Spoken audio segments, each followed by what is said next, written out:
this evening is basically just an overview on what a carbon audit is.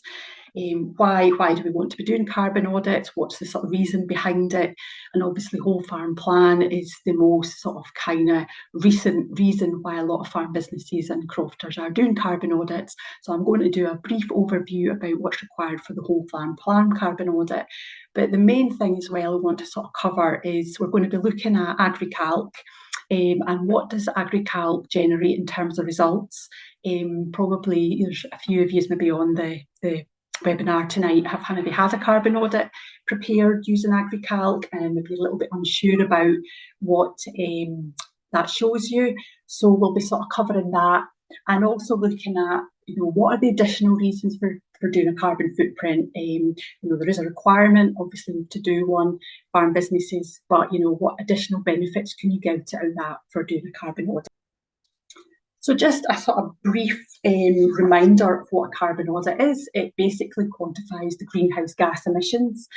So we're talking about carbon dioxide, methane and nitrous oxide on a farm over a 12-month period. So not just what the farm directly produces on farm, but also what it indirectly produces. So when we're talking about indirect emissions, we're looking at embedded emissions that come onto the farm.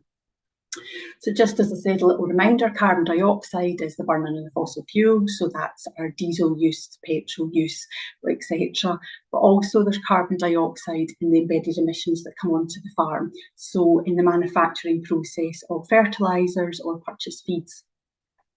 So methane is quite one of the main greenhouse gases produced, particularly on livestock farms, and that the majority of it's produced, it's a natural byproduct of animal digestion during the ruminant digestion, and there's a smaller amount from organic manure when it's stored and handled. And then we've also got our nitrous oxide, which tends to come mainly from fertilisers and manures, and there's also from sort of deposition to from grazing animals, and there's a smaller amount for any sort of changes in land use and cultivations, etc. And tend to find on an arable farm that nitrous oxide is the main emissions.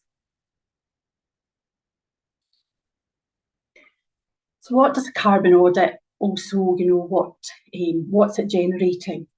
So effectively, it is a way it calculates really all the carbon dioxide, the methane and the nitrous oxide, and it takes that and then expresses it as a carbon dioxide equivalence.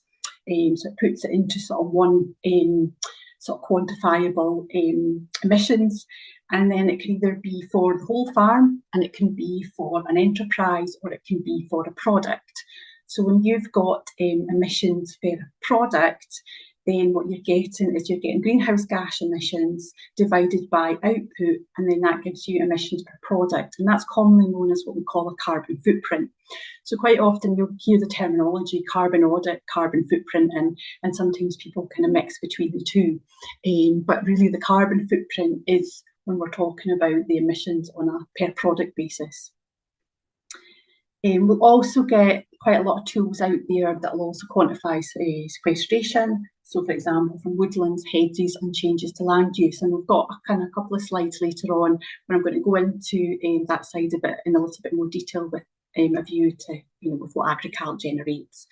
But really a carbon audit, I think the way to sort of look at it is that yes, it calculates these emissions, it says what the farm is producing, but the other way to look at it, it's also an evaluation on the efficiency. How efficient is that business at turning inputs into outputs?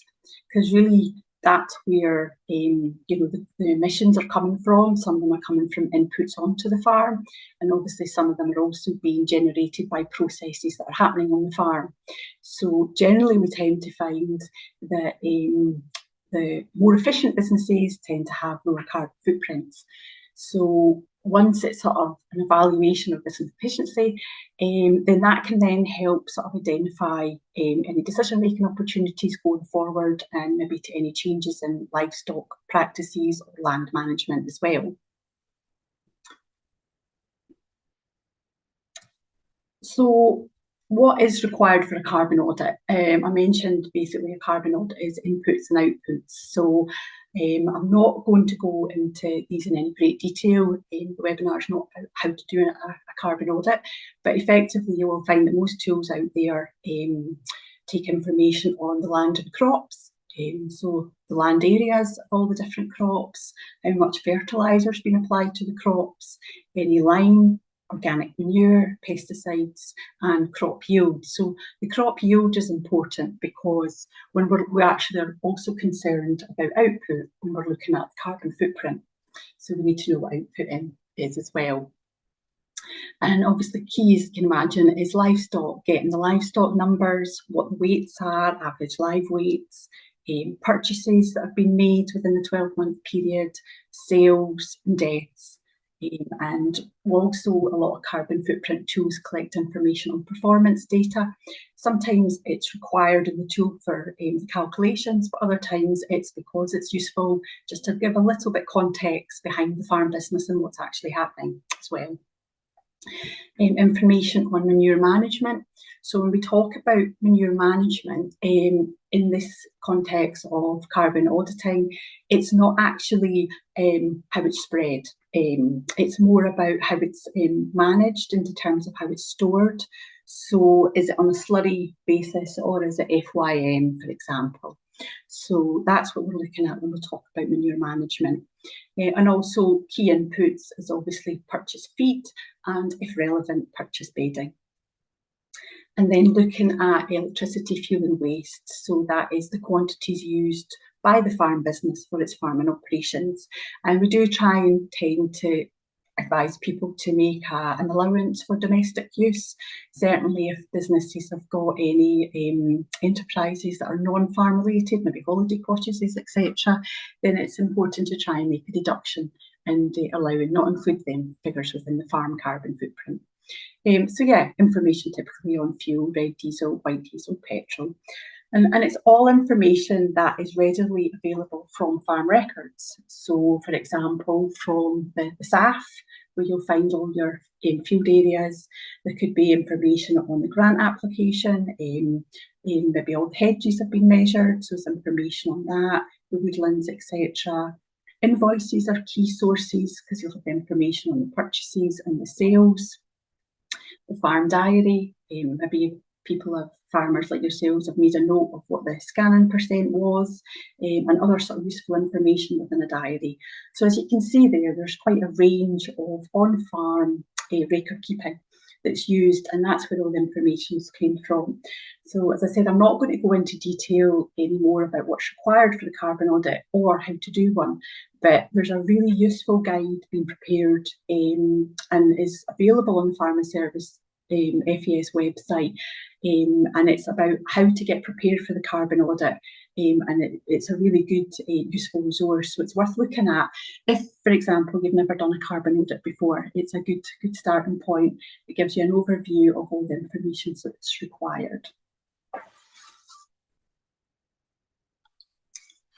So why would you want to do a carbon audit? Well, probably the majority of people are doing one, majority of farmers, of crofters, is because there's a requirement. That's the main one. But there is an element of people out there who are actually interested. They're maybe a little bit curious. You know, they've heard about carbon auditing. It's not new. It's been around for quite a long time, quite a few years.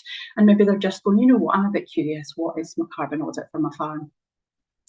But also, if you thought about it, it might actually be beneficial to your business. So that's another reason potentially to do a carbon audit. So looking firstly at the requirements, we've obviously touched on the whole farm plan, and there's certainly been a lot of carbon audits completed recently because people are doing them as part of the whole farm plan, and that's going to be a requirement for the basic payment scheme. I'll come on just in a little bit more detail about that just shortly. But also a lot of people are maybe doing them because it's been part of a supply contract, and quite a lot of milk buyers out there request that carbon audit's done, maybe some poultry producers as well. And also net zero. Net zero, this word, it's been buzzed around for quite a wee while, and there's just the general view, Scottish Government, they are wanting to get to net zero, and agriculture as an industry has got to play its role in that as well. So yeah, just a little quote at the bottom of that slide, you can see that is from the Scottish Government, from Rural Payments and Services, and it's basically about why they deem a carbon audit to be something that's been done and why it's part of the whole farm plan, really.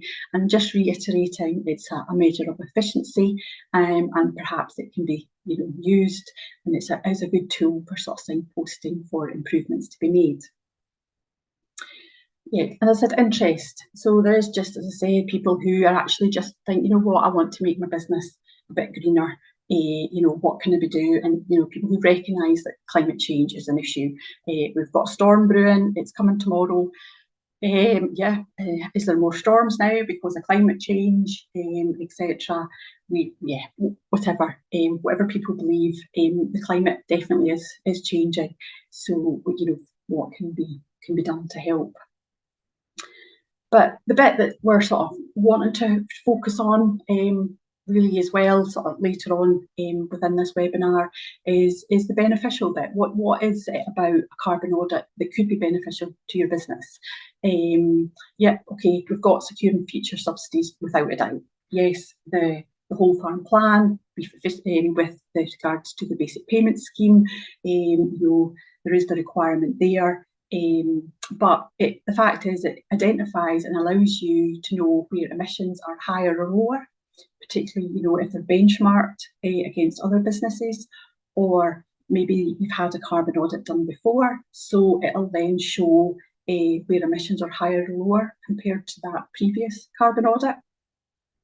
And then that sort of signposts and generates sort of ideas of where there might be opportunities for improvement. So obviously if emissions are higher, then it might be that there's something that you as a business can do to then reduce them emissions. And as I said previously, we tend to find that farmers or farms that have got a low carbon footprint are generally the most efficient and profitable.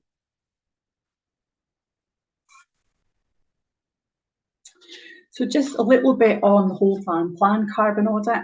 So it is a requirement by 2028 when the SAF submitted that all businesses will have a carbon audit in place, and it has got to cover all agricultural activities. So there's a few requirements to what that carbon audit's got to meet, and so for the whole farm plan, it's got to be prepared that aligns to this past 2050 standard. However, it can also be a component of a UK supply chain. So if there's anyways out there do have a carbon audit that's been prepared for Arla, for example, then that is allowed to be used. You will be able to tick the box to say, I've got a carbon audit. The main thing is it's got to be updated every 5 years. So obviously when the SAF window closes, it can't be older than 5 years. It's also got to include some recommendations for sort of actions that can be taken to improve the business and reduce emissions. So they could be prepared by an advisor, or the tool itself may actually generate them, or it can also be from any educational resources as well. So that's something for anybody who is preparing their own carbon audit to consider. There's a lot of material out there on the website, even under the Farm Advisory Service as well, of things and management that can be done that would help reduce emissions, so that there is other resources available. But the main thing is, with regards to the carbon audit and the whole farm plan, it just needs to be retained on the farm, available for inspection, so there's not the need for it to be uploaded. So, as I said, if there's anybody who's got a carbon audit as part of an existing supply chain business, that's totally fine. But if people don't have, then the one of the following 4 calculators have got to be used to prepare the carbon audit. So AgriCalc, AgriCalc Cloud is really now where we're all at. It's just been an update to the tool with various other features, etc., that have been added. But that's the main one. AgriCalc is the main tool that is probably being used, and it's also been used for when there was funding through the Farm Advisory Service for carbon audits. It was the tool of choice for the beef efficiency scheme, etc. So with AgriCalc Cloud, there is a 3-month free trial for individual farmers to go on and use the tool and prepare themselves a carbon audit. So it is still possible for yourselves to do it yourself with AgriCalc. You've also got the Cool Farm tool, and the Cool Farm tool, it's good for arable, it's good for dairy, it's good for beef. It tends not to be so good for sort of upland units, and that calculates emissions on a sort of product and enterprise level. And then there's also the Farm Carbon Calculator, which calculates emissions at the whole farm or the enterprise. And then we've also got Slagro. I will be honest, I'm not going to pretend I know very much about the fourth calculator on the list there, but it is also there. So, and I think the thing is, if you are thinking about doing a carbon audit and you haven't done one yet, then, if you're looking to do it yourself, then the main thing is, have a look at the tools and decide which one is going to be best suited to your business. But a key thing with the whole farm plan carbon audit is if the carbon audit, the carbon footprint, because we are talking about the carbon footprint, increases, it's not going to impact on basic payment scheme funding. And I know that has been a bit of a concern, certainly among farmers when we've been talking to them. I think a little bit's been, it has a concern out there. So that's a key thing at the moment that the Scottish Government have come forward and say that it will not impact on basic payment scheme funding. So, as I said, AgriCalc Cloud is the main carbon auditing tool that certainly I've been using, and I know that probably quite a lot within the industry have been using. So all I'm doing here is just putting up the web address of where you can go to find AgriCalc. As I say, this webinar isn't about a run through of how to do a carbon audit. There's the good thing is there's an ability to go onto AgriCalc and request a demo, and you've got the opportunity of the free trial as well. But what I am going to go on and start to talk about is, show you examples of what AgriCalc generates. So there possibly is quite a few of you that may have received a carbon audit quite recently. You've taken advantage of the Preparing for Sustainable Farming grant funding. You've maybe had soil samples done. There's a requirement to have had a carbon audit done as part of that. So there's maybe quite a few of you who are literally sitting with an AgriCalc carbon audit and maybe a little bit unsure about what it means and what it's telling you. So what I've got here is just some example results from AgriCalc. So this was from a beef, sheep and dairy farm. So I thought if I get one that's got quite a mixture, then it sort of shows you just a little bit more sort of information. So we've got, as we talked about, direct emissions from carbon dioxide. That's quite explanatory. Our diesel, our electricity and our fuels.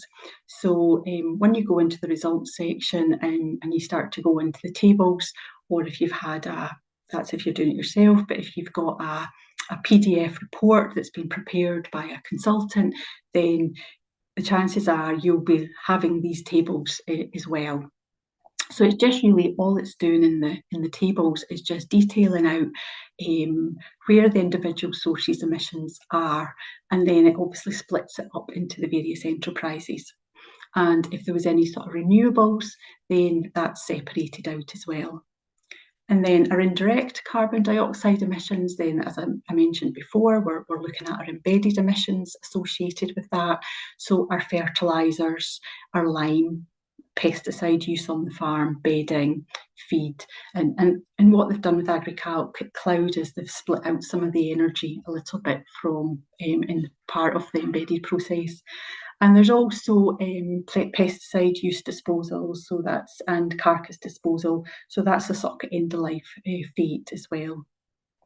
And the transport in this one is very much just looking at, it's in external transport that's been used to make an internal movement as such. So a carbon footprint boundary basically stops at the farm gate, but it might be on a hill sheep farm, for example, that the hogs have gone away for wintering, and it's an external haulage company that's been used for that journey, and then them hogs have come back onto the farm, and then at a later point obviously there's been a sale.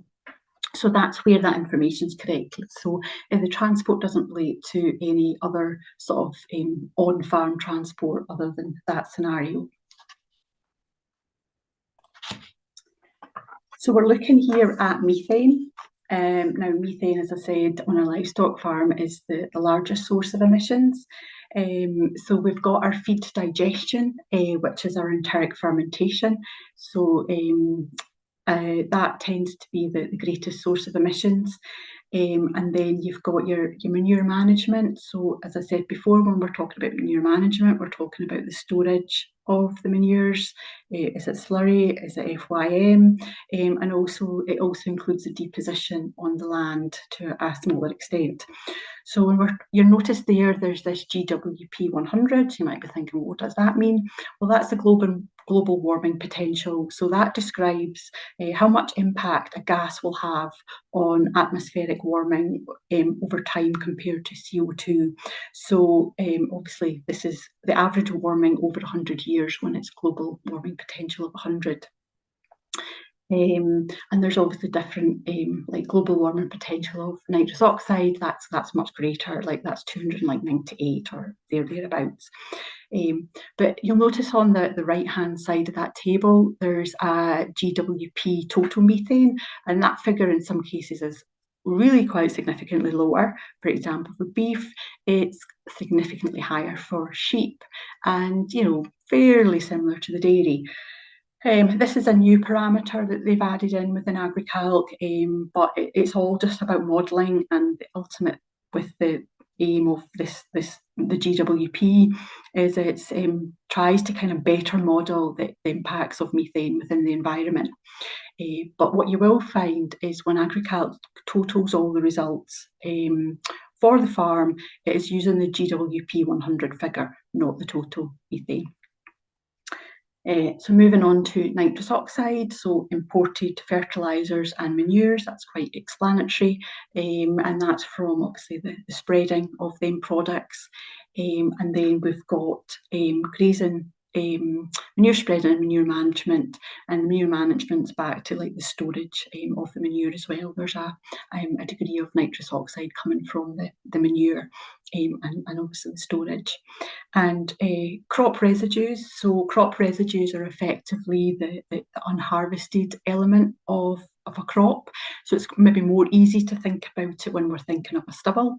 So you've got the stubble that's left, that is deemed as a crop residue, but there's also a proportion of crop residue that exists under the soil as well. And obviously even with grassland there is still crop residues, and these crop residues, these sort of stubbles, they do release a small, and it is a small, amount of nitrous oxide as well.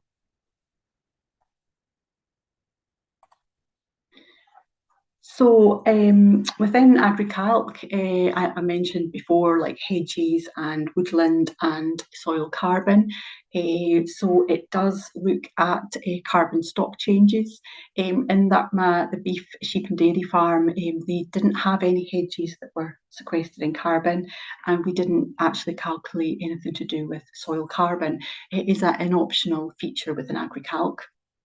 But you can see there, for example, in the bottom option there, this was a different farm, it was just a sheep farm. They did have some hedges that were sequestering carbon, but there was no figures for soil carbon. And I will come on to talk a little bit more about soil carbon, not in a huge amount of detail. There's a lot of science behind it, but I'll try and give you a little bit of an understanding on what is impacting on soil carbon, but importantly, what is it?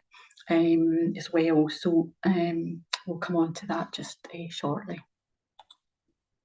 So just to sort of finish, when we're actually looking at the tabled results, so effectively then what you've got, if you've got all the emissions added together and total, so what you get is you get your whole farm emissions for the farm, and in this example, it's 3.9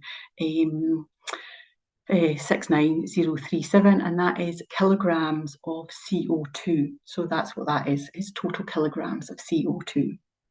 And for anybody who's been doing their PSF soil claims and or claiming funding for the carbon audit, it's that whole farm total emissions figure that will be used as part of the claims process. And then we've got our product emissions. So this is when we're starting to look at our carbon footprint, our product carbon footprints. So we've got in our beef, sheep and dairy farm, we've got meat is the output from the beef enterprise, and you see that carbon footprint figure for that enterprise is 35.38.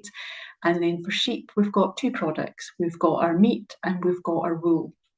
And then dairy, we've obviously got the milk, and then we've got the meat.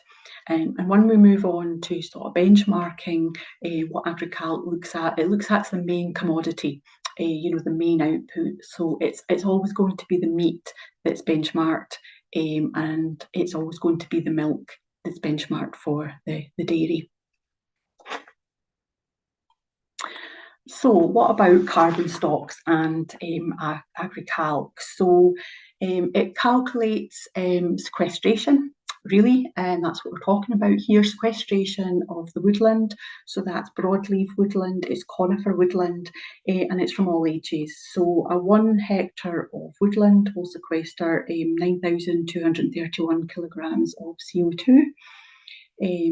Now, AgriCalc will also calculate sequestration from hedges, and the main thing to note here, and you may wonder why, if you've had a carbon audit prepared, like why is there not a figure of sequestration against your hedges? Because using the IPCC methodology, if hedges are over 30-year-old, they're deemed to be mature and they are no longer sequestering carbon. I'm not quite sure why, if some hedge is 29.5-year-old it is, but that is the methodology that's used with regards to the hedges sequestration. So soil carbon, I know a lot of people are interested in soil carbon and they want to know, because they think, all this grassland that's on the farms and how this must be an amazing ability to kind of offset emissions. So basically what AgriCalc is doing, it is looking at changes in carbon stocks within the soil.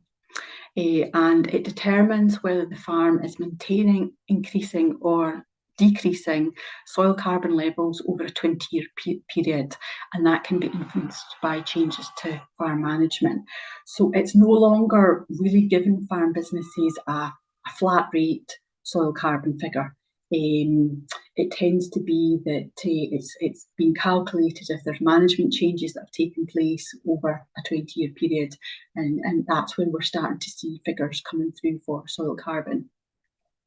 So there might be, if any of you have had the soil carbon module activated within AgriCalc, that you've realised that the output is zero, and if all the relevant inputs to AgriCalc have been populated, it's quite clear within AgriCalc what's needed for soil carbon, then what that actually is telling you is the soil carbon has reached a state of, it's a stable state, it's a state of equilibrium.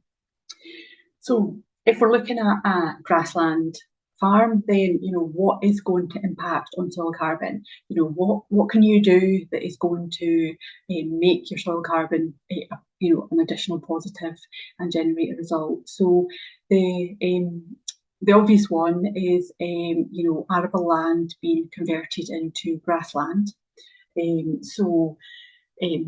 That's fine, that does that, but we do tend to find when farm businesses are in a arable rotation, then there could be a cropping field that's going back to grassland, but then there's maybe a grassland field that's getting ploughed back up into arable.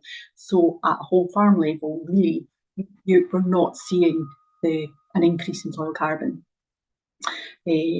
Another sort of management that would increase soil carbon would be a low stocking rate. We've also got rotational grazing, and you can also see in the list manure applications. And we're talking about manure, it's not just the typical, maybe 5-10 tonne. It tends to be sort of kind of greater quantities, but obviously not quantities that are beyond any limits. But improvements as well that could be made to reseeding lime or clover. So that's the sort of main actions that would tend to generate positive for grassland. So with regards to arable, then obviously applications of manure, and then putting sort of perennial crops into the rotation, or obviously nitrogen fixing crops. But if you've got high yielding crops where you've got quite a lot of crop residue left, so there's maybe on an arable farm on the East Coast, the straw could be getting ploughed back into the soil, for example, and it's not being removed. So you will see an increase in soil carbon in situations like that. Okay.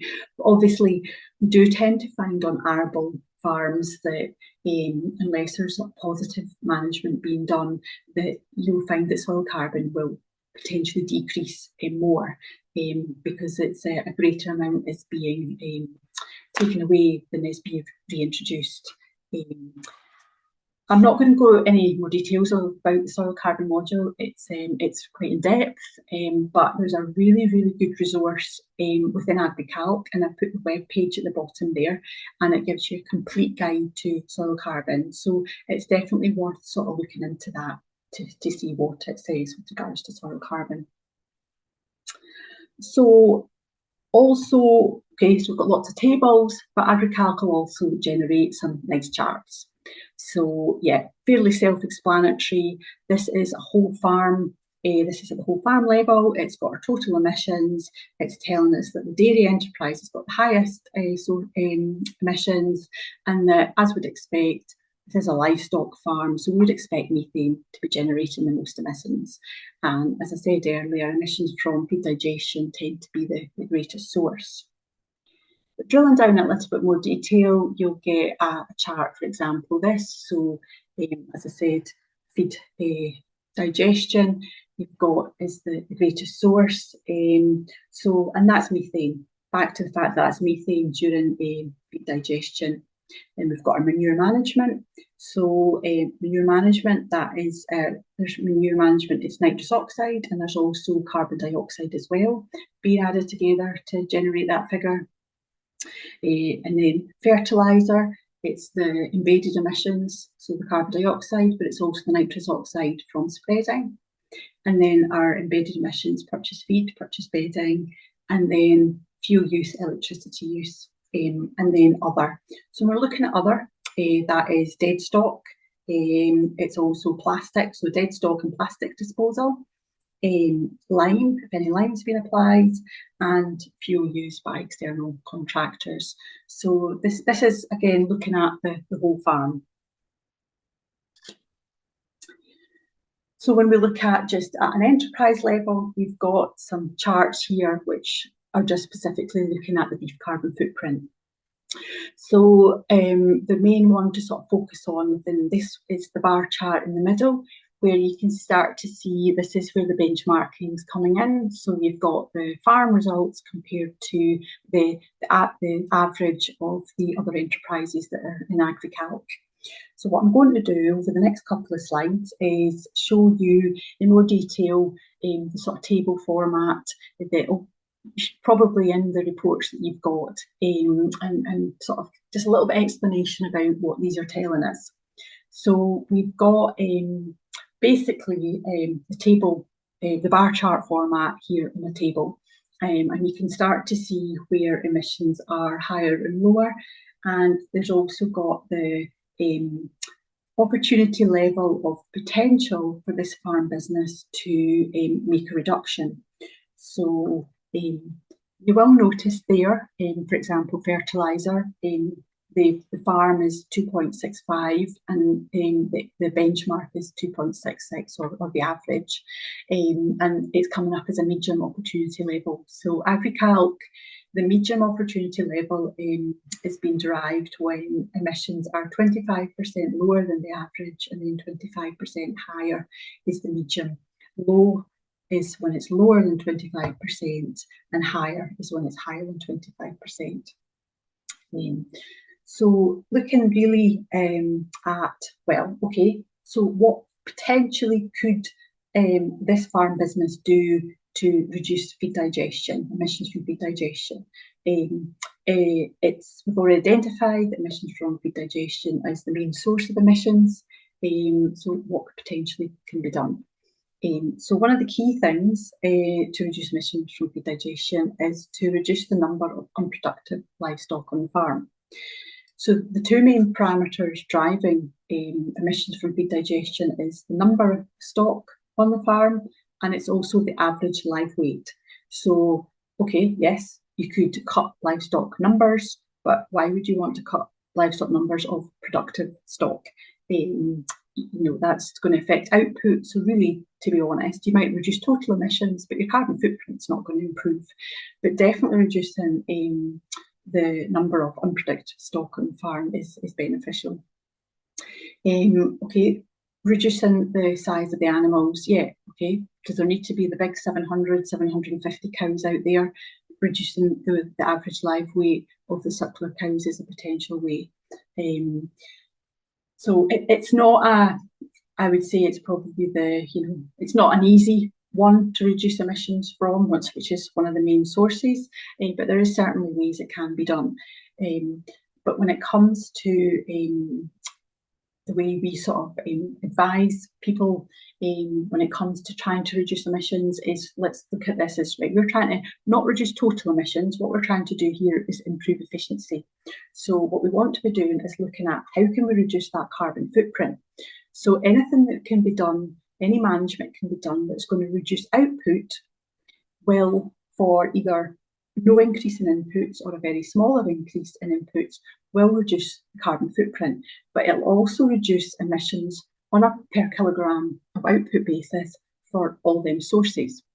So that's one of the key things to think about when it comes to feed digestion.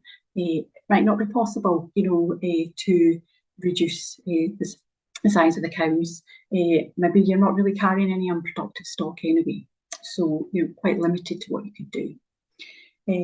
Manure management, when we're talking about manure management, for example, livestock that are on slurry will generate greater emissions that are on farmyard manure, and cattle that are on hill ground that are moving around more will generate more emissions than cattle or sheep, for example, that are on in byland.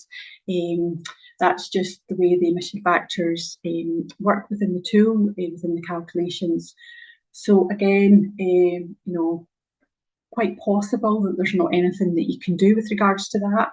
It's weighing up the pros and cons. You're on a slurry system.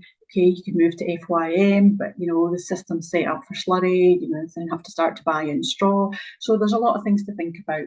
But with manure management, the main thing I'd be thinking about is right, how can we just increase output so you're reducing the emissions on a per kilogram of output basis from that source.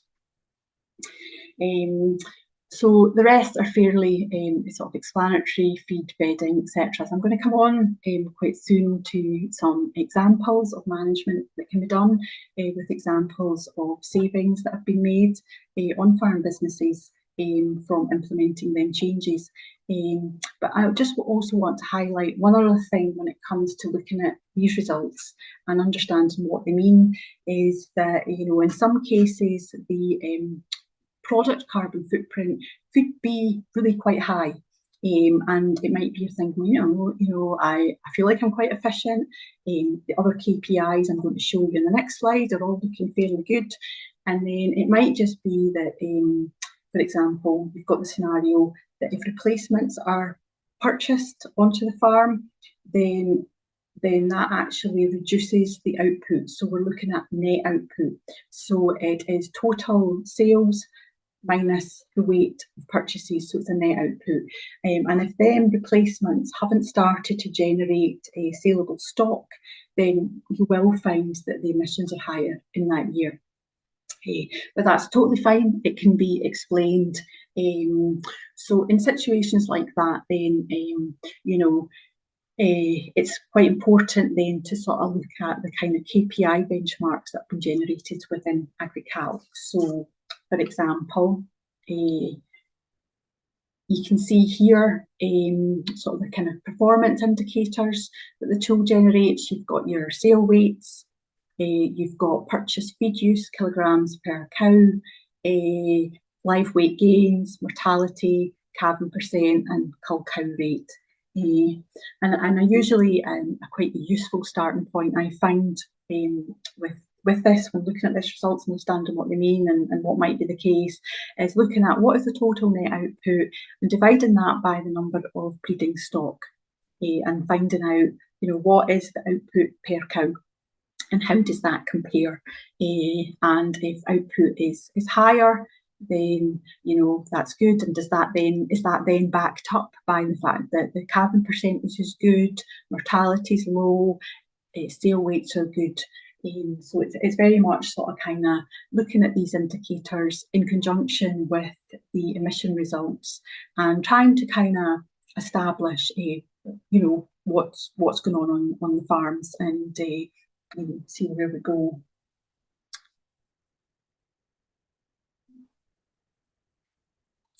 So yeah, just I'm not going to go into these in any detail, but just to give you an example, there's the sheep one, and in this one you'll notice that the sheep carbon footprint is quite a bit higher. In this case, the wash replacement's being bought in to the farm, which is why you're seeing really emissions from quite a lot of the sources being higher. Obviously, emissions from purchases feed is still low, and in this instance there was no purchase bedding, but that goes to show then that the purchase feed use really is because output is lower because of the replacements being bought in, purchase feed use per ewe must be quite low.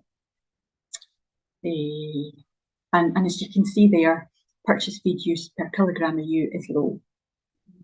So it's just really like the beef side, looking at the KPIs, seeing how they compare.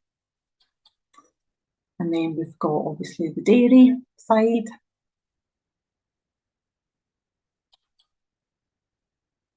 And sort of very similar KPIs there as well.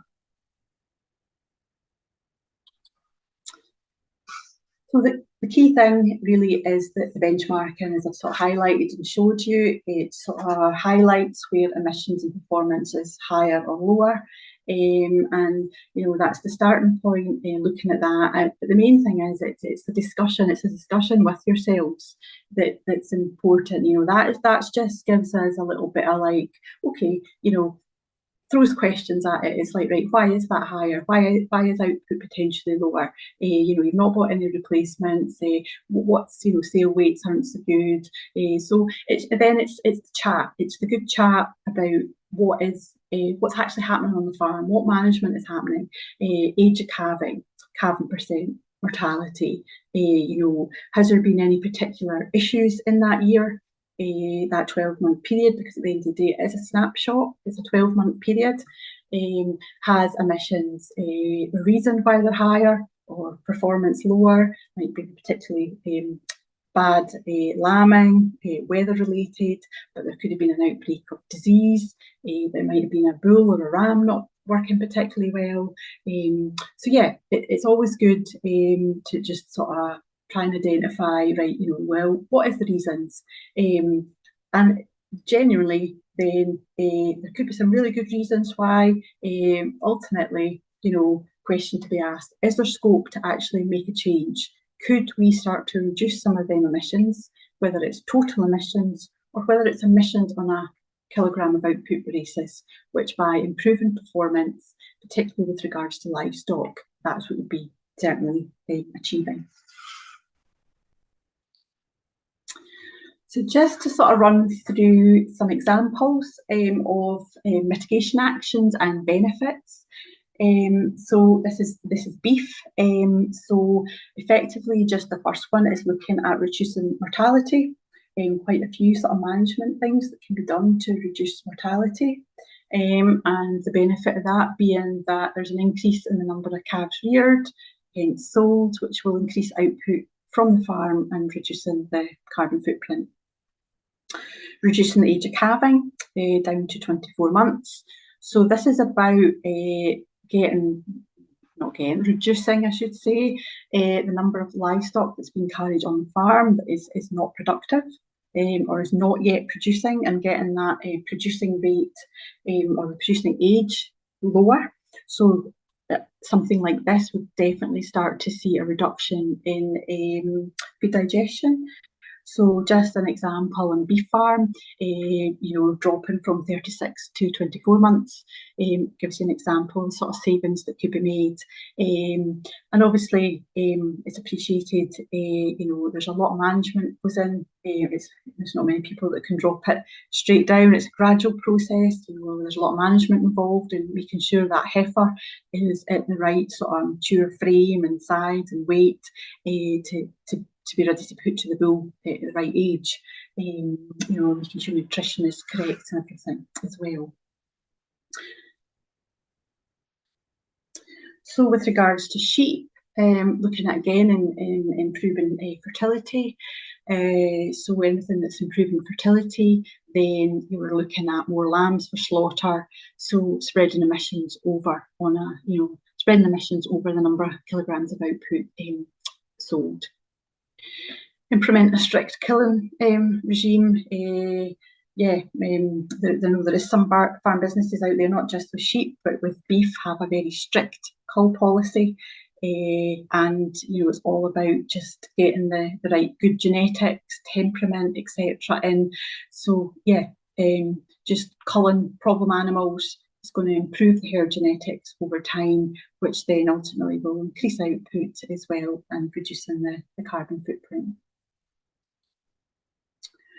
So dairy, these are just some examples. There's obviously lots of examples of mitigation actions and benefits, but these are just a kind of couple for each enterprise.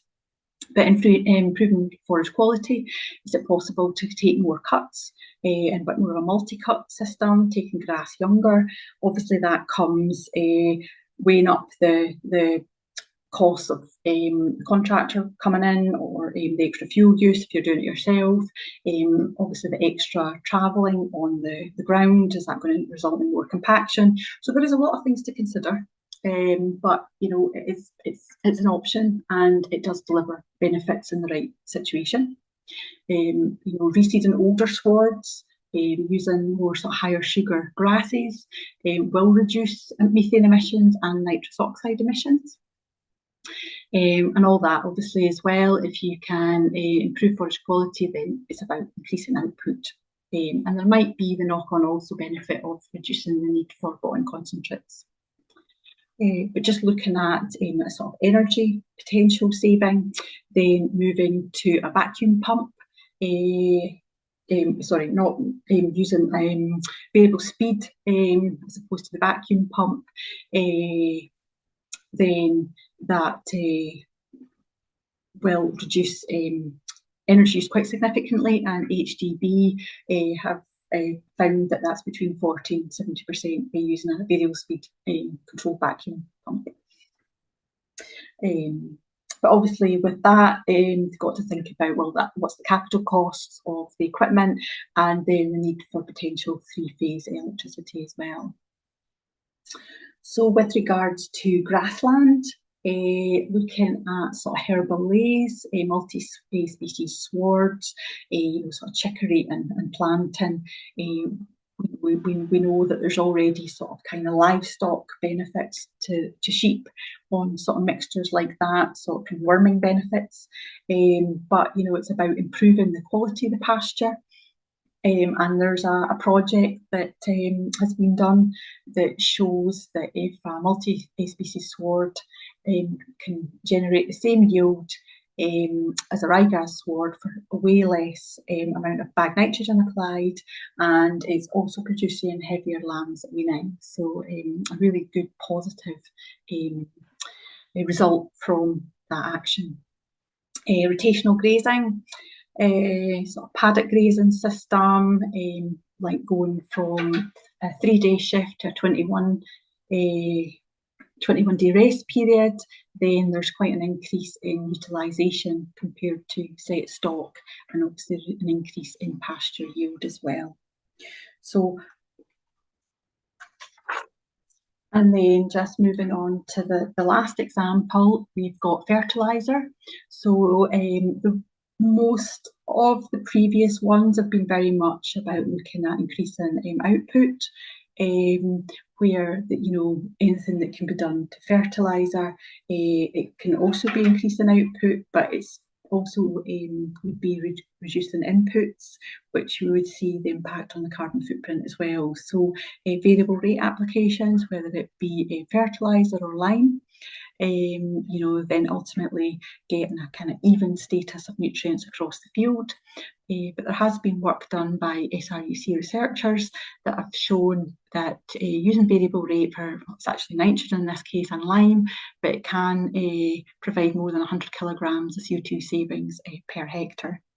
So obviously moving to variable rate would potentially require changes in fertilisers, spreaders, etc. if you don't actually have the equipment to do variable rate, or obviously making sure the contractor had that ability to spread it. But I think sometimes people think with variable rate, oh well, I don't really see why I would have the benefit on grassland farm. It's maybe more beneficial in arable land. But with I think with the PSF soil grant funding, we've seen more farm businesses doing GPS soil sampling, even on grassland, and the variation is really quite significant as well, and they are going to be applying it. So, there is the benefits on grassland farms as well. And then things like nitrification inhibitors, where they will reduce nitrous oxide and methane emissions when they're used with ammonium nitrate fertilisers, example. So that's just given us sort of a little bit background on, what is the benefits of doing this carbon audit? What am I going to get out of it? And I think the way to look at it is just a carbon audit. It's another way to assess your business. You all look at your farm accounts, you're looking at your profit, whatever. The carbon audit is just another way to do that. It's looking at the business, it's identifying where things are higher or lower, and then it's signposting to where there's potential changes that can be made that could reduce emissions. But it's about making your business more efficient and ultimately more profitable. And we have found that farmers who've done a carbon audit, they found it useful. It's made them much more aware of the key inputs. A number of people have said to me, oh my goodness, I didn't realise it was used as much fertiliser or more like fuel than that. So I think just going back through farm records, and the biggest thing as well, people when they start to tally up deaths, it's like maybe get a little bit of a surprise when they're tallied up and the total's written down. But then that threw up questions. All right, well, why did that happen in that year? So it's a really useful tool. It's a useful tool to just aid decision making. And when used, you've got these carbon audits, you've got your action plan with suggestions of things you can do.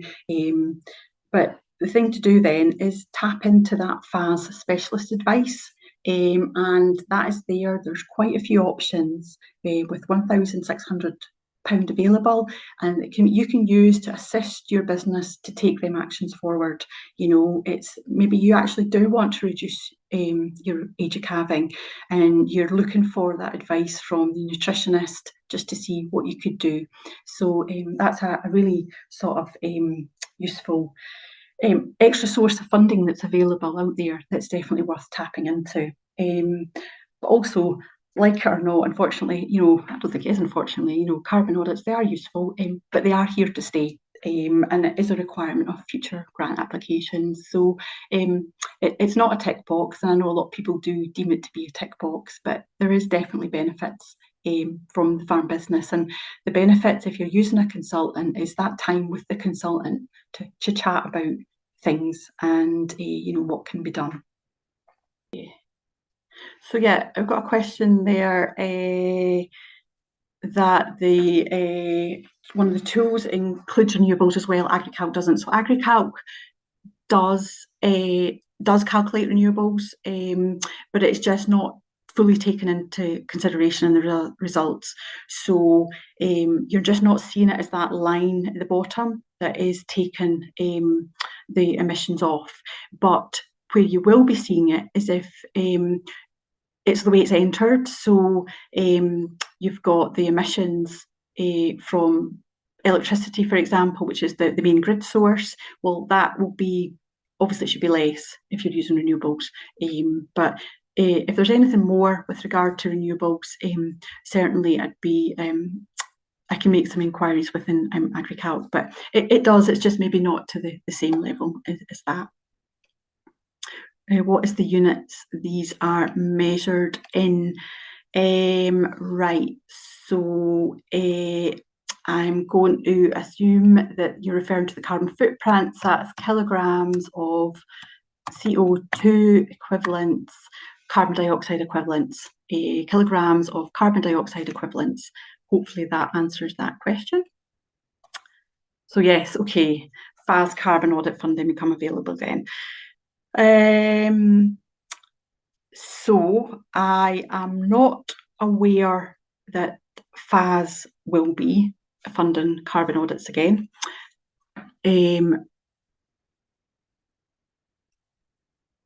But